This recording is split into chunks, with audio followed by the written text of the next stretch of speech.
Ketua Umum Partai Solidaritas Indonesia, Kaesang Pangarep, telah mendatangi gedung Komisi Pemberantasan Korupsi Lama pada Selasa 17 September 2024 kemarin.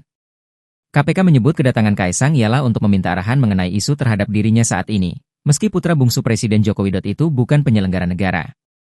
Isu yang dimaksud ialah mengenai dugaan gratifikasi dalam perjalanan Kaesang Pangarep ke Amerika Serikat memakai jet pribadi. Kami dari KPK pasti mengapresiasi ini warga negara datang atas berita yang menimpa dirinya.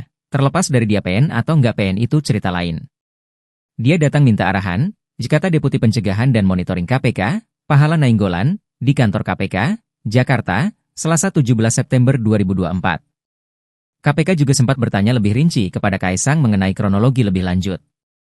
Selanjutnya, Lembaga Anti Korupsi akan menganalisis penjelasan dari Kaesang sebelum menentukan sikap. Download Tribun X sekarang, menghadirkan lokal menjadi Indonesia.